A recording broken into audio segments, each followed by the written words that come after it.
오늘은 사도행전 강의 20번째 시간으로 사도행전 10장 24절에서 48절을 통해서 이방인의 성령 강림이라는 제목으로 하나님의 말씀을 증거하도록 하겠습니다. 우리는 지난 시간에 이방인인 고넬료에게 하나님께서 천사를 보내셔서 베드로 사도를 청하라라고 말씀하시는 것을 살펴보았습니다. 이방인인 고넬료는 유대인들의 보기에도 그는 선한 사람이기는 했지만 어디까지나 그는 할례받지 않은 이방인이었고 구원에 합당하지 않은 사람이었습니다. 그러나 하나님께서는 오히려 그 고넬료의 기도와 선행을 받으시고 천사까지 보내주시는 모습을 보게 되어집니다. 편견에 사로잡혀 있는 베드로에게 환상을 보여주시며 이방인인 고넬료의 요청을 따라 그에게로 가게 인도하십니다. 지난 시간에 우리가 말씀을 나눈 것처럼 땅끝까지 복음을 전하라는 그 예수님의 이 명령 앞에 가장 걸림돌이 되는 건 그 명령을 들은 유대인들 자신입니다. 자신들의 편견과 이 폐쇄성으로 말미암아 이방인들에게 복음을 전하기는커녕 이방인을 가까이 하지도 않는 사람들이었기 때문이죠. 하나님께서는 유대인인 베드로의 편견을 조금씩 깨트리시면서 그에게 말씀하신 대로 땅끝까지 복음 전하는 일을 맡기시게 되어지고, 오늘 이 말씀은 땅끝까지 이방인들에게 복음이 전해지는 그런 역사가 기록되어 있습니다. 특별히 오늘 본문에서는 베드로 사도와 이방인인 고넬료가 함께 만나고 또 베드로 사도가 말씀을 선포하는 장면이 기록되어 있습니다. 우리 속담에도 보면 백문이 불여일견이란 말이 있습니다. 100번 듣는 것보다 한 번 보는 것이 낫다라는 얘기죠. 인간의 연약함 때문에 그런 것이죠. 믿음이 연약하기 때문에 보고 듣고 경험하는 것을 통해서 인간의 어떤 편견과 생각들이 조금씩 깨트려가는 모습을 보게 되어집니다. 하나님께서는 이러한 인간의 연약함을 아시기 때문에 때로는 우리를 그러한 모습으로 변화시켜 가시기도 합니다. 더욱이 오늘 말씀을 보면 베드로 사도만이 아니라 함께 갔던 유대인들도 자신들이 하나님께서 베푸신 그 은혜적인 경험을 통해 자신들의 편견을 내려놓게 되어집니다. 23절 하반부에는 욥바에서 온 어떤 형제들이 베드로와 함께 갔다라고 기록하고 있는데, 오늘 우리가 읽은 사도행전 10장 45절은 그 사람들이 바로 할례를 받은 신자들이다라고 명확하게 밝혀주고 있습니다. 이 사람들도 베드로와 함께 오늘 이방인들에게 성령이 임하고 하나님께서 그들을 구원하시는 충격적인 일들을 경험하게 되어져요. 그리고 베드로 사도가 혼자 가서 어떻게 보면 이제 고넬료를 만나고 복음을 전하고 하는 것처럼 개인적인 교제나 개인적인 사역이 아니라 오늘 교회의 이 믿음의 형제들과 함께 감을 통해서 오늘 일어난 일은 교회의 공식적인 사역으로서 하나님께서 행하신 일들을 증언하게 하십니다. 우리가 이제 증인하면 뭡니까? 두세 사람 이상이 증언해야 효과가 있는 거예요. 베드로가 혼자 가서 사역을 하고 경험한 것은 증언의 효과가 없는 거예요. 그러나 함께 간 이 형제들을 통해서 이것이 하나님이 하신 일이다 명확하게 증언하고 공식화할 수 있는 그러한 길을 하나님께서 여셨던 거죠. 오늘 본문의 말씀을 통해서 예수 그리스도의 복음 안에서 모든 편견을 넘어서 이제 복음이 예루살렘과 온 유대와 사마리아와 땅끝까지 이르러 이제 이방인에게 증거되는 그 약속의 성취를 함께 보고, 또 그러한 일들을 통해 편견을 깨뜨리시며 복음 전하는 자로 부르신 그 예수님의 부르심을 따라 오늘 저희 역시도 우리 자신의 편견을 깨뜨리고 복음을 증거하게 되어지는 귀한 은혜가 있기를 주님의 이름으로 축원합니다. 첫 번째 한번 따라보겠습니다. 외모를 보시지 않는 하나님. 24절과 25절에 이제 베드로와 고넬료가 만나는 장면이 기록되어 있어요. 이튿날 가이사랴에 들어가니 고넬료가 그의 친척과 가까운 친구들을 모아 기다리더니 마침 베드로가 들어올 때에 고넬료가 맞아 발 앞에 엎드려 절하니. 그러니까 고넬료는 자기 혼자만 기다린 것이 아니라 자신의 친족들 그리고 가까운 친구들을 다 불러서 이 하나님의 말씀을 베드로를 통해 듣기를 원하였습니다. 그런데 오늘 말씀해 보면 이 베드로를 영접할 그때에 고넬료가 어떻게 해요? 베드로의 발 앞에 엎드려 절했다라고 기록해주고 있습니다. 인간적으로 보면 또 세상적으로 보면 이 베드로는 뭐예요? 베드로는 나라를 빼앗긴 피지배 계층이에요. 거기에 뭐 신분이 높은 사람도 아니고 그냥 어부의 배움이 적은 사람입니다. 유대 내에서도 그렇게 뭐 내세울 것이 없는 사람이에요. 반면에 지금 이 백부장은 그 땅을 지배하는 사람이고, 그리고 관원이고 권세를 가진 사람입니다. 그런데 그 고넬료가 베드로 앞에 엎드려서 절하는 모습을 보게 되어져요. 이것은 이 황제나 아니면 지극히 높은 상관 앞에 보이는 태도입니다. 그리고 여기에 특별히 이제 엎드려 절했다라는 이 말이 프레스케네오라는 이 헬라어가 쓰였는데, 성경에서 이 단어는 하나님과 신을 높이는 단어로 쓰여요. 그러니까 이제 단순히 한 사람을 예의를 갖추어서 영접한 게 아니고 마치 하나님을 대하듯이 엎드려서 이 고넬료가 베드로를 맞이하게 되어집니다. 이에 베드로 사도는 그 모습을 경계하면서, 왜냐하면 이제 베드로 사도의 입장에서는 하나님 한 분 외에는 경외의 대상이 없기 때문에 자신을 향해 그렇게 대하는 것에 대해서 자연스럽게 경계한 거죠. 그래서 26절은 베드로가 일으켜 이르되 일어서라, 나도 사람이라. 나도 사람이라 라는 이 표현을 통해서 고넬료가 단순히 극진히 이 베드로를 영접한 것 정도가 아니라 마치 신을 대하듯이 그 앞에 숭배하고 경배하는 그러한 낮은 겸손의 태도를 보였다는 것을 알 수 있죠. 제가 누누이 말씀드리지만 정상적인 그리스도인은 자신이 아닌 하나님을 높이는 사람이에요. 하나님만이 유일하게 경배받으셔야 한다는 사실을 가슴에 새기고 사는 사람입니다. 그런데 자기 자신을 높이며 자기의 권위를 내세우고 자신이 복종하게 다른 사람들에게 요구하는 그러한 사람들은 바른 그리스도인이 아닙니다. 그러한 사람들은 이미 그리스도로부터 벗어난 사람이에요. 하나님 경외하기를 멈춘 사람입니다. 누군가를 대할 때 우리가 사랑으로 섬기고 그분들을 존귀하게 대하는 것은 필요하겠지만, 그것이 지나쳐서 마치 우상을 섬기듯이 사람을 대해서는 안 된다는 사실이에요. 그래서 항상 말씀드리지만 우리의 경외의 대상은 유일하신 하나님이에요. 그리고 우리는 서로 존중하며 하나님의 사랑 안에서 자신의 주어진 역할과 상대의 주어진 역할을 귀하게 여길 뿐입니다. 그러나 이제 그러한 고넬료의 태도는 베드로와 하여금 깊은 인상을 남기게 합니다. 하나님을 섬기고자 하는 겸손한 태도, 이것은 자신이 유대인들에게 보았던 것보다 훨씬 더 나은 모습이었어요. 유대인들에게 존중을 받던 바리새인들은 어떻게 했습니까? 바리새인들은 자기 자신을 높이기에 여념이 없었어요. 일부러 이 튀는 옷을 입고 일부러 이 시장 어귀에서 사람들이 듣도록 자기의 경건함을 놓고 기도를 하면서 그러한 모습이었어요. 내가 마땅히 존중받기, 존경받기 합당한 사람이다, 이것을 드러내기에 여념이 없었어요. 그러나 오히려 이 고넬료라는 사람은 하나님 앞에 철저히 자신을 낮추는 그 모습을 베드로가 보게 되었던 것이죠. 베드로사서는 28절을 통해 자신은 유대인으로서 이방인과 교제하며 가까이 하는 것이 위법이다, 불법이다, 그리고 이러한 사실은 당신도 잘 알지 않느냐라고 얘기합니다. 그러니까 당시 유대인들은 이 정결 예법에 따라서 이방인을 접촉하면 자신도 부정해지기 때문에 이방인을 교제하지 않고, 교제한다는 건 같이 식사를 하거나 하는 거예요. 하지 않고, 그리고 심지어는 가까이도 하지 않았다. 이방인과 몸이 닿는 순간 자신이 부정해지고 저녁까지 그 부정함으로 다른 사람과의 관계를 다 멀리하고 옷을 빨고 몸을 씻고, 그리고 다음 날이 되어야 정결해질 수 있기 때문에 이방인을 접촉하는 것 자체를 싫어했어요. 그러니까 그 이방인과 이렇게 그 이방인의 집에 들어가서 함께 교제하는 것이 우리 유대인의 관습과 법에 따라서 이게 위법이고 불법인 것을 너도 알지 않느냐. 그런데 내가 하나님께서 너에게 가라 하셔서 내가 이렇게 오게 되었다라는 이야기 하게 되는 거예요. 이어서 고넬료는 30절에 33절을 통해서 자신은 기도하던 중에 천사가 욥바에 있는 무두장이 시몬의 집에 있는 베드로, 당신을 데려오라, 청하라 말씀하셔서 내가 사람을 보내게 되었다라는 이야기를 하게 되어집니다.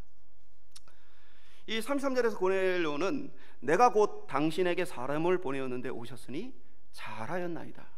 이제 우리는 주께서 당신에게 명하신 모든 것을 듣고자 하여 다 하나님 앞에 있나이다. 그러니까 베드로의 이 태도는 뭐예요? 우리가 지금 하나님께서 당신을 통해 우리에게 전달하실 그 말씀을 듣기 위해 다 모여 있습니다. 그러니까 베드로가 지금 말하는 것이 뭐예요?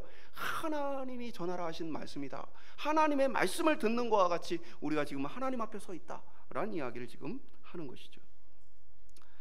이러한 이 고넬료의 태도를 볼 때에 베드로가 굉장히 큰 충격이었던 거예요.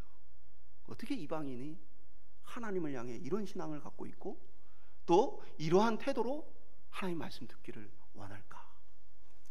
베드로 사도는 이 34절부터 이제 설교를 시작합니다. 이 34절과 35절에 보면 베드로가 입을 열어 말하되 내가 참으로 하나님은 사람의 외모를 보지 아니하시고 각 나라 중 하나님을 경외하며 의를 행하는 사람은 다 받으시는 줄 깨달았도다. 그 외모를 본다라는 이 단어 자체의 원래 뜻은 얼굴을 취하다라는 뜻이에요. 그런데 이제 오늘 본문의 맥락에서 뭡니까? 유대인이냐 이방인이냐 이걸 구분하지 않으시는구나 라는 사실을 깨달았다는 것이고, 조금 더 우리가 더 넓게 해석을 한다면 우리의 출신이나 배경이나 지식이나 우리의 어떤 조건을 보지 않으시는 분이다 라는 이야기를 하고 있는 거예요. 그렇게 이방인에게 복음 전할 생각을 전혀 하고 있지 않던 이 베드로가 뭐요? 이제 복음을 선포해야 되겠다라는 마음이 확신이 들게 되어진 것이죠. 베드로가 말씀드린 것처럼 이제 하나님께서 하나씩 그의 편견을 무너뜨리시는데, 지금까지 베드로가 경험한 건 사마리아인들에게 복음 전하는 일이었어요. 그런데 사마리아인들은 정확히 말하면 모세 오경을 믿는 사람들이에요. 그리고 모세 오경에 따라서 그들 역시도 뭐예요? 할례를 받는 사람들입니다.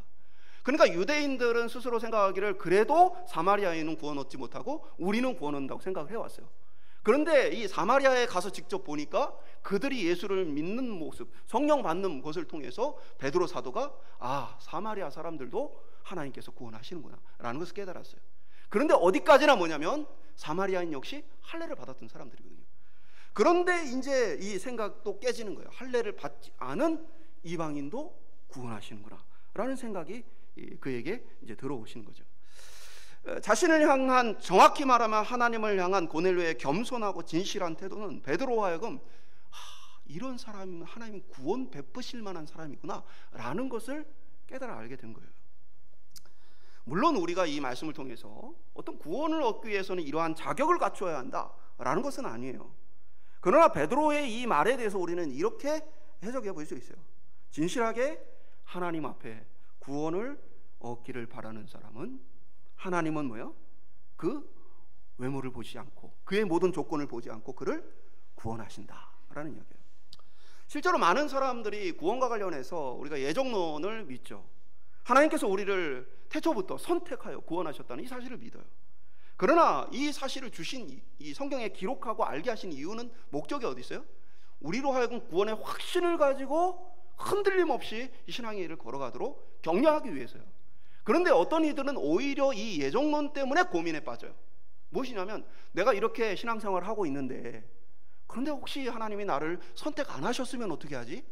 내가 혹시 구원을 못 받은 것인데도 이렇게 살고 있으면 어떻게 한 것이지? 이러한 고민에 빠지는 사람들이 꽤 있어요. 그러나 오늘 이 본문은 우리에게 보여주는 거예요. 이 사도 바울이 이 사도 베드로가 봤던 것처럼 하나님을 진실하게 믿고 따르는 사람을 하나님은 외면하지 않으시는구나. 그가 어떠한 조건과 어떤 상태에 있든지 관계없이 하나님은 자신을 진실하게 믿고자 하는 일을 결코 버리지 아니하신다라는 것들을 오늘 본문을 통해 우리가 보게 되어지는 거예요. 혹 우리 속에 어떠한 편견이 있다면 우리가 하나님에 대하여 스스로 판단하는 자가 되지 말고 편견 없이 하나님 베푸시는 은혜를 생각하며 우리 자신도 편견 없이 이 복음을 받아들이고 전할 수 있기를 주님의 이름으로 축복합니다. 두 번째 한번 따라해 보겠습니다. 죽은 자 가운데 부활하신 예수님. 36절에서 43절까지 베드로 사도가 설교하는 설교의 주제는 바로 예수 그리스도예요. 36절에 예수님을 이렇게 소개하면서 시작합니다. 예수님을 만유의 주가 되신다. 우리 한글 성경은 만유의 주이신 예수님이라고 이렇게 표현했지만 그 헬라어 문장은 예수님은 만유의 주님이십니다 라고 먼저 선언을 해요. 그 이유는 뭐예요? 지금까지 자신이 생각했을 때 유대인을 구원하는 예수님이라고 생각했어요. 그런데 지금 이방인인 고넬료를 만나고 나서는 그게 아니구나. 예수님은 모든 이의 구원자가 되시는 주님이시구나. 그래서 이방인인 고넬료 당신도 구원하시는 예수님입니다라는 믿음의 고백을 담아 예수님을 처음 소개할 때부터 이렇게 소개를 하고 있는 거예요. 고넬료는 기본적으로 유대의 율법을 지키며 따랐던 사람이기 때문에 구약의 율법에 대해서 어느 정도 알고 있었어요.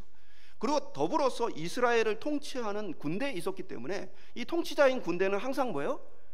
그들에 대한, 이스라엘에 대한 정보, 그들에 대한 여러 가지 지식들을 알아야 그들을 잘 통제할 수 있기 때문에 이스라엘을 떠들썩하게 했던 세례요한이나 예수님에 대해서 이 고넬료가 잘 알았겠어요, 몰랐겠어요?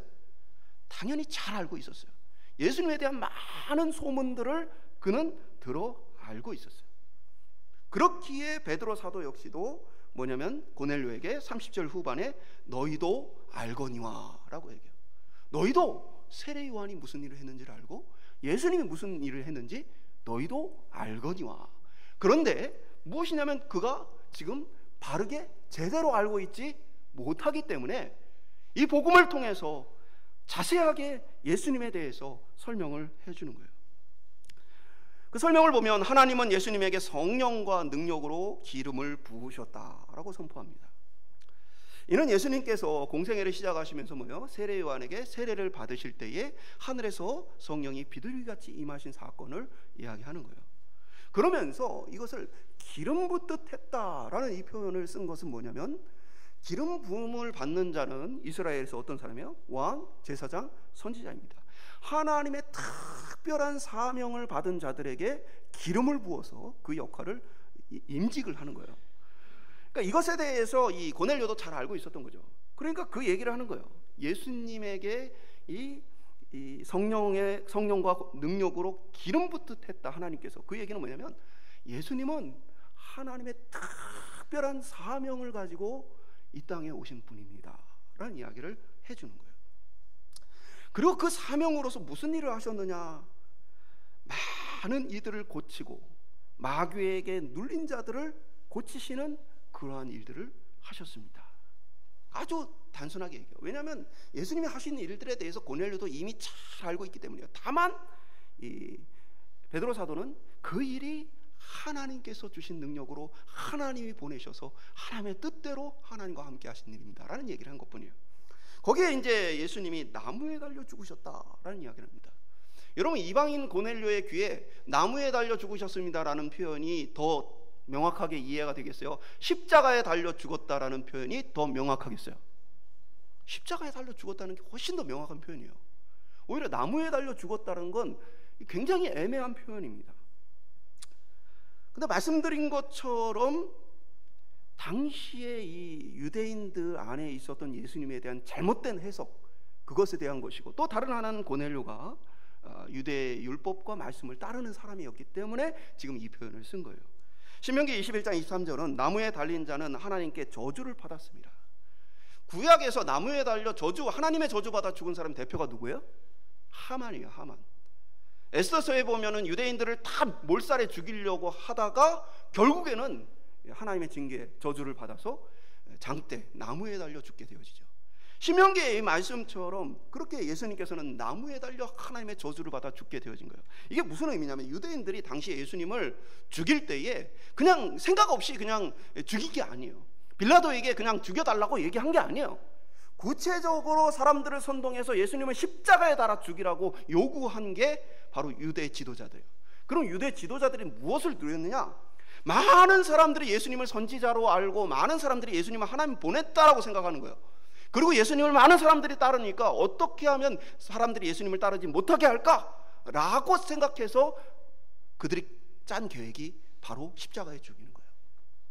그러니까 예수님이 나무에 달려 죽으심으로써 공식적으로 뭐가 된 거예요? 예수님은 하나님의 저주를 받아 죽은 사람이 되는 거예요. 그러므로 신실한 유대인들은 하나님의 저주를 받아 죽은 사람을 따라야 돼요? 따르지 말아야 돼요? 따르지 말아야 되는 거죠. 예수는 하나님의 저주를 받아 죽은 사람이다. 그러니까 더 이상 추종하거나 따라서는 안 된다 라는 메시지를 주고자 하는 게 유대 지도자들의 계획이에요. 그리고 마땅히 예수님이 돌아가시고 나서는 이 이야기를 했겠어요? 안 했겠어요? 수많은 사람들이 예수를 따르지 못하도록 하기 위해서 이 얘기를 한 거예요. 그러니까 이 지금 고넬료 역시도 뭐예요? 하나님을 신실하게 따르는 사람으로서 이러한 사실을 알았어요, 몰랐어요? 알았어요. 그래서 베드로 사도는 의도적으로 예수님이 나무에 달려 죽으셨다라는 얘기를 하게 되어진 거예요.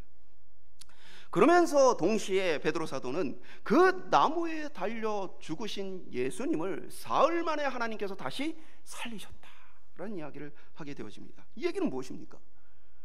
저주를 받아 하나님과 관계가 끊어져서 하나님께 버려진 예수님이 아니라 하나님께서 어떻게 해요? 다시 살리신 예수님이다. 하나님을 믿는 고넬료, 네가 믿고 따를 만한 분이 바로 예수님이시다 라는 부분을 설교에서 강조를 한 것이에요. 예수님의 부활을 통해 예수님은 하나님과의 관계가 끊어진 분이 아니라 여전히 하나님의 함께 하심 속에서 하나님의 뜻을 이루시는 분이시다라는 것을 증명한 것이죠. 예수님은 실제로 하나님의 뜻대로 이 땅에 사역을 하셨고 죽음 가운데 하나님께서 다시 살리심으로 저주 가운데 버려진 분이 아님을 공식적으로 드러내게 하십니다. 유대인들이 말하는 것처럼 하나님을 섬기는 자들이 가까이 해서는 안 되는 분이 아니라 하나님이 함께 하심에 오히려 함께 해야 되는 분이심을 베드로 사도가 설교를 통해 강조한 거예요. 그뿐 아니라 42절과 43절에 보면 우리에게 명하사 백성에게 전도하되 하나님이 살아있는 자와 죽은 자의 재판장으로 정하신 자 곧 이 사람인 것을 증언하게 하셨고 그에 대하여 모든 선지자도 증언하되 그를 믿는 사람들이 다 그의 이름을 힘입어 죄 사함을 받았다 하였느니라. 그러니까 예수님께서 곧 그저 그냥 다시 살아나신 것뿐 아니라 살아있는 자와 죽은 자의 재판장이 되신다라는 이야기예요. 그러면서 그 재판장인 예수님을 믿는 자는 죄사함을 받는다라는 선언을 할 거예요. 베드로사는 하나님을 믿는 것을, 이 고넬료가 하나님 믿는 것을 알고 예수님을 믿는 것은 하나님의 뜻임을 선포함과 동시에 바로 이 하나님의 뜻은 천사를 통해 고넬료가 바로 예수님이 우리의 재판장이시고 우리의 죄를 용서하신다는 사실을 깨달아 구원 얻게 하기 위한 사실을 선포하게 되어집니다. 사랑하는 여러분, 예수님은 나무에서 왜 하나님의 저주를 받아 죽었습니까? 우리가 받아야 할 우리의 죄로 인한 저주를 예수님이 하나님 저주를 대신 받은 거예요. 십자가에서. 유대인들은 예수님을 따르지 못하게 하려고 계략을 짜가지고 예수님을 나무에 달아 죽였지만 하나님은 그 계략마저도 뭐예요? 우리의 구원을 완벽하게 설명해주는 도구로 사용하셨어요. 우리의 저주를 대신 예수님은 십자가에서 나무에 달림으로 하나님께 받으시고 다시 살아나심으로 하나님의 권세와 능력을 가지고 우리 가운데 오셨다라는 거예요. 그리고 오늘 그 재판장 되신 예수님을 믿는 그 믿음으로 우리의 모든 죄는 용서받는다는 사실이에요. 여러분, 재판장이 무죄라고 선언하면 그건 뭐예요? 무죄가 되는 거예요. 그렇기 때문에 우리의 구원은 오직 뭐예요? 예수 그리스도의 선택과 결정에 달려있는 것입니다. 고넬료에게 선포된 이 복음의 말씀이 우리 속에서 다시 믿음으로 고백될 수 있기를 소망합니다. 고넬료에게 베드로는 특별히 예수의 이름을 힘입어 죄사함 받는다라는 얘기를 했어요. 예수의 이름이라는 것은 그 이름에 뭐가 있어요? 권세와 능력이 있는 거예요. 그래서 예를 들면 우리가 우리의 이름으로 미사일을 쏘십시오 하면 아무도 안 쏘죠. 그러나 그 자격을 가진 사람의 명령과 이름으로 쏘라고 하면 쏴지는 거예요. 그러니까 예수님의 이름이라는 것은 예수님의 권세와 능력을 얘기하는 것입니다. 그러니까 우리의 구원은 어디에 달려있는 거예요? 정확히 말하면 예수님의 권세와 능력에 달려있는 거예요. 우리의 믿음이라는 건요, 구원을 얻는 수단일 뿐이에요. 구원을 얻는 참된 그 근거는 예수님이 가지신 권세와 능력입니다. 그래서 때로는 우리의 믿음도 흔들려요, 안 흔들려요? 우리의 믿음이 구원의 근거라면 우리의 믿음이 흔들리면 우리는 구원 못 받는 거예요. 그러나 우리의 믿음의 기초가 바로 예수 그리스도의 권세와 능력이라면 우리의 믿음이 부족할지라도 예수님의 권세와 능력이 부족하지 않기 때문에 우리의 구원이 흔들림 없다는 사실이에요. 오늘 저와 여러분이 이러한 예수님의 이름, 그의 능력과 권세에 힘입어 구원 얻은 이 구원의 기쁨을 누릴 수 있길 소망합니다. 그리고 우리가 그것을 하나님께 감사하고 찬송하며 살아갈 수 있기를 축복합니다. 마지막으로 따라하겠습니다. 이방인에게 강림하신 성령님, 이 44절에 보면 베드로가 이 말을 할 때에, 그러니까 설교를 할 때죠, 성령이 말씀 듣는 모든 사람에게 내려오시니, 말씀을 듣는 중에 사람들에게 뭐요? 성령이 강림하십니다. 그것을 지켜본 베드로, 그리고 함께 지켜봤던 유대인들이 깜짝 놀라게 되어져요. 말씀드린 것처럼 이들은 이방인이 구원을 얻는다는 건 상상도 해본 적이 없어요. 한 번도 그들이 본 적이 없습니다. 할례를 받지 않은 사람이 어떻게 구원 얻을 수 있는가? 그런데 그들의 눈앞에 성령이 임하신 것들이 보여진 거예요. 그러면 그들이 어떻게 성령이 임한 것을 알 수 있었을까요? 46절에 보면 이는 방언을 말하며 하나님 높임을 들음이러라. 그러니까 방언이란 말씀드린 것처럼 뭐예요? 이상한 언어가 아니에요. 이상한 말들이 방언이 아닙니다. 방언은 외국어를 얘기하는 겁니다. 외국어. 그래서 예루살렘에 성령이 임하셨을 때에 이 사건이 있었죠. 유대인들이, 성경에 보면 유대인들이 어떻게 기록돼요? 히브리파 유대인이 있고 헬라파 유대인이 있죠. 그러니까 이 출신 자체가 이제 유대 땅에서만 살았던 사람들은 히브리파 유대인들이에요. 이 사람들은 헬라어에 능통하지 않은 사람들입니다. 그런데 헬라어뿐 아니라 이 전 세계의 유대인들이 이 오순절을 지키기 위해서, 77절 지키기 위해서 탁 왔을 때에 그 각 나라의 언어를 말하지 못하는 유대인들이 뭐예요? 성령을 받아서 각 나라의 언어로 복음을 선포하고 하나님을 찬송하는 소리를 듣게 되어진 거예요. 그게 오순절 유대인들에게 임했던 성령 강림 사건이에요. 근데 그것을 경험했던 유대인들이잖아요. 이 유대인들이 지금 똑같은 일을 보는 거예요. 이방인인 고넬료와 이방인인 그의 가족과 그의 친구들이, 그들이 잘 알지 못하는 외국어, 마음껏 표현할 수 없는 외국어 뭐예요? 히브리어. 그들이 말하는 아람어죠. 정확히 얘기하면 유대의 언어로 하나님을 찬송하는 거예요.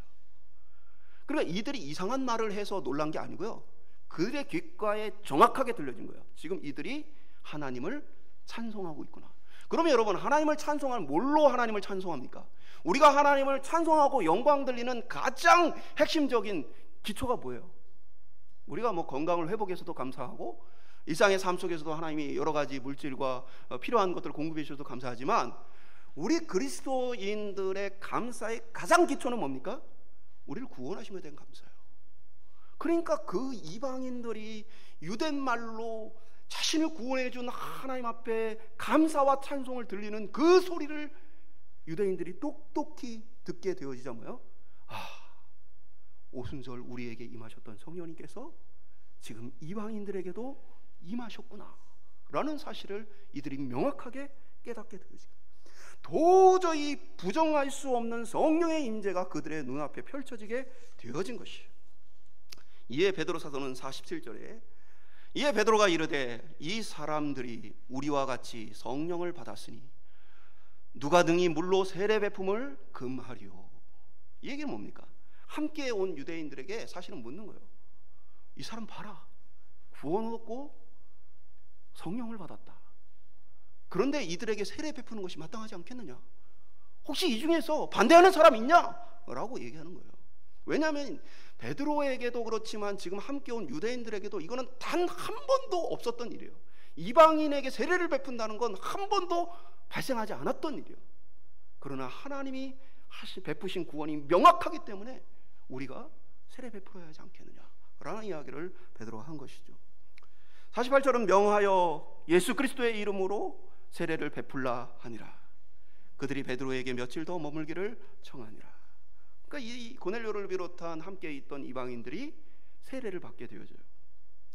오순절 성령 강림 사건에서 세례를 받았던 사람들은 뭐예요? 예수를 믿고 세례를 받고 그리고 나서 나중에 성령을 받게 되었죠. 그래서 어떤 일부의 교파들에서는 우리가 예수 믿고 세례를 받은 이후에 신앙생활을 열심히 해야 성령을 받을 수 있다라는 주장을 해요. 그러나 오늘 본문은 그것이 잘못됐다는 걸 보여주죠. 무엇입니까? 이들은 오히려 예수를 믿는 그 순간 뭐예요? 성령을 받았고, 오히려 세례는 이후에 나중에 받게 된 것이죠. 그러니까 세례라는 건 결국 뭐냐면 예수를 믿어 하나님의 백성 되었다는 것을 외적으로 표현하는 증표일 뿐이에요. 오늘도 하나님께서는 이 베드로를 비롯한 유대인들과 같이 우리의 편견을 넘어서 일하시는 분입니다. 편견에 사로잡혀 있는 우리로 하여금 때로는 하나님의 능력을 보게 하시고 그것을 통해 우리의 편견을 깨트리게 하시는 분입니다. 많은 그리스도인들 가운데 이런 편견이 있어요. 사람은 바뀌지 않는다. 그래서 사람들은 쉽게 포기합니다. 복음을 전하는 것을 포기해요. 부족한 신앙인들을 보면서 그들을 위해 사랑으로 기도하기를 포기해요. 그들에 대해서 인내하기를 포기합니다. 왜 그래요? 하나님의 구원하시는 능력을 믿지 못하기 때문이에요. 사람은 안 변해. 우리가 하나님의 위대한 우리의 편견을 깨트리고 모든 조건을 넘어서 하나님의 일방적인 사랑으로 구원을 이루시는 그 하나님의 역사를 믿는다면 우리가 뭐예요? 포기하지 않고 복음을 전하며, 포기하지 않고 인내하며, 포기하지 않고 하나님의 때를 구할 수 있겠죠. 실제로 예수님께서는 구원과 관련해서 누가복음 18장 27절에 제자들에게 이렇게 말씀하셨어요. 이르되 무릇 사람이 할 수 없는 것을 하나님은 하실 수 있느니라. 사람 눈에 보기에는 불가능한 거예요. 어떻게 구원받을 수 있을까? 어떻게 사람이 구원을 얻을 수 있느냐?